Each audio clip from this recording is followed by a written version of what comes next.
চিকিৎসা মানে হচ্ছে একজনের জীবন মরণের ব্যাপার। একজনকে সুস্বাস্থ্যের জন্য আহ্বান করা এবং অপচিকিৎসা থেকে রহিত করা। কোনো কনফিউশন থাকলে এগুলি প্রচার করে না, কনফার্ম করে তারপর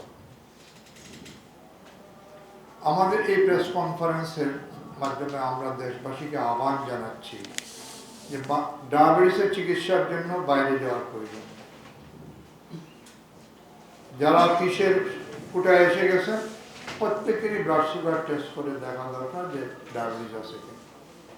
ডায়াবেটিসের সুচিকিৎসা আপনি আপনার পাশাপাশি জায়গা থেকেই করতে পারেন, কারণ বাংলাদেশে আলহামদুলিল্লাহ প্রতিটা মেডিকেল কলেজ, সরকারি বেসরকারি ইনস্টিটিউট, বার্ডেমের অঙ্গ সংগঠন সব জায়গায় চিকিৎসা হচ্ছে।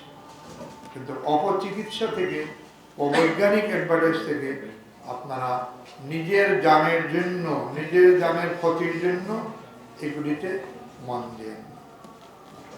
সাংবাদিক ভাইরা যে অনেক কষ্ট করে আপনাদের মূল্যবান সময় দিয়ে এখানে আসছেন, এটা জাতীয় বিবেক নিয়ে, যে জাতি এটা ক্রান্তি লগ্নে, যে ডায়াবেটিস যেভাবে আগাচ্ছে এটা যদি আগাইতেই থাকে আমরা চিকিৎসা দিতে পারবো, কিন্তু we can prevent। কিভাবে?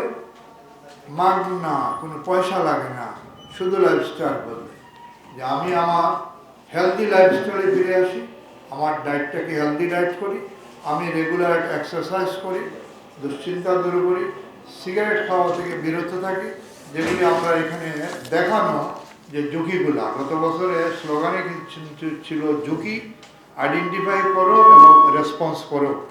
এই ঝুঁকিগুলি দেখে যদি আমরা রেসপন্স করি তাহলে পরে আমরা এটা সম্ভব। আমাদের চিকিৎসার মূল উদ্দেশ্য কি হবে? ইব্রাহিম স্যারের সেই পুরানা কথাটাই, যে offer the patient have a normal or near normal life. মানুষকে তার স্বাভাবিক জীবনযাপনে উদ্বুদ্ধ করো, এটাই তোমার উদ্দেশ্য। স্বাভাবিক না পারলে অ্যাটলিস্ট নিয়ার নর্মাল লাইফ করো। তো যিনি জাতিকে এই দিক নির্দেশনা দিয়ে গেছেন, আমরা এই জাতির মানে বীরের কাছে কৃতজ্ঞ যে উনি যদি 50 বছর আগে এটা শুরু না করতেন আমরা হয়তো এখানে পৌঁছতে পারতাম না। এখন যে স্টেজে আসি আমরা হয়তো পৌঁছতে পারতাম না। এই জন্য এরা জাতীয় বীর, যাদের জন্য আমরা এখানে আমরা তাদেরকে সশ্রদ্ধ চিত্তে স্মরণ করছি। আল্লাহ পাক তাদেরকে জাযায়ে খায়। এই ফিল্ডে বাংলাদেশের যে অবদান এটা বিরাট। এই যে কালকের 14 নভেম্বর আসতেছে, এটা কিন্তু জাতিসংঘে প্রস্তাব করা, পাশ করানো, রেজলিউশনে যাওয়া, এটা বাংলাদেশের মানে এটা মানে বাংলাদেশের গৌরব। এবং 2007 থেকেই কিন্তু এটা সারা দুনিয়া অ্যাডাপ্ট করে নিছে যে না, এই মহামারীকে চ্যালেঞ্জ করতে গেলে সবাই এগিয়ে আসতে হবে। আমরা অত্যন্ত সৌভাগ্যবান যে বাংলাদেশের মতো গরিব দেশে আমরা টাইপ 1 বাচ্চাকে কমিউনিটি হেলথ ক্লিনিক থেকে ডিটেক্ট করে ওদেরকে ইনসুলিন দেওয়ার সুযোগ পাচ্ছি। তা আমরা সৌভাগ্যবান, বাংলাদেশের মানুষ সৌভাগ্যবান।